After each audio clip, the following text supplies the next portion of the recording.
नमस्कार, मैं आरडी भारती और आप देख रहे हैं बिहारी सुल्तान। रेलवे से कुछ खास खबरें। अगर आप यह सोचते होंगे कि जैसे ही कोरोना ख़त्म हो जाएगा, अनलॉकडाउन ख़त्म हो जाएगा, पहले की तरह रेलगाड़ियां दौड़ने लगेगी और आप सत्तू बांधकर जेब में 500 रुपये लेकर दिल्ली, कलकत्ता, पंजाब के लिए निकल जाएंगे, यह असंभव है। मैंने पूरी इंक्वायरी कर ली। रेलवे अपनी मालगाड़ी, माल ढुलाई का सारा कार्यक्रम को बढ़ाने जा रही है और इस तरह से धीरे धीरे पैसेंजर ट्रेन खत्म करने जा रही है। जैसा कि आप जानते होंगे, 151 ट्रेन को प्राइवेट को दिया गया। 109 रूट पे प्राइवेट रेलगाड़ियां दौड़ेगी। जब प्राइवेट के हाथ में जाएगा तो किराया भी प्राइवेट जैसा ही होगा। कुछ सरकार के ऐसे कार्यक्रम होते थे जिसमें समाज सेवा छुपी हुई होती थी, जैसे हॉस्पिटल खोलना, स्कूल खोलना, और उसी क्रम में था रेलवे। हमारे श्रमिक भाई जो गांव में मजदूरी करने से जब उनको भरपेट भोजन नहीं मिलता था, वो शहर की ओर रुख करते थे।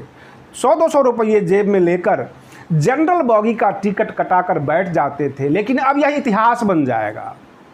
मैं आपको बता दूं, आगामी 2 साल में रेलवे में 3 लाख लोग रिटायर होंगे, तो वो जगह खाली होगी और आने वाली जितनी भी वैकेंसी थी रेलवे ने उसको रद्द कर दिया। ये दोनों चीज़ें साफ इशारा करती है कि रेलवे अब आगे से भर्ती करने वाली नहीं है, क्योंकि प्राइवेट के हाथ में जा रहा है और जो इसके मालिक होंगे वो अपने हिसाब से अपना नौकर रखेंगे। सिंपल फंडा है। अब रही बात ये कि प्राइवेट के बाद ये खबर आने लगी कि जिस रूट पर ज़्यादा पैसेंजर होगा, हैंडसम पैसेंजर होगा, जो पैसे खर्च करेगा, उस रूट पर रेलगाड़ियां दौड़ेगी। जिस रूट पर पैसेंजर नहीं होगा वहाँ रेलगाड़ियां नहीं चलाई जाएगी। अब रही बात ये, रेलवे एक बहुत बड़ा धरोहर था देश का।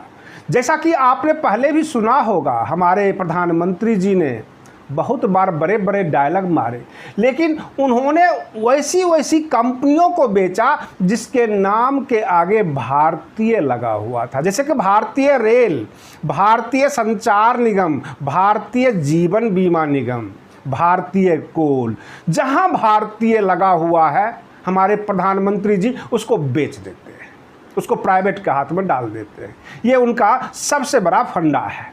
लेकिन देश के तमाम हमारे श्रमिक भाई, हमारे किसान, हमारे मजदूर, सब के सब क्या करते थे, घरों से निकलते थे।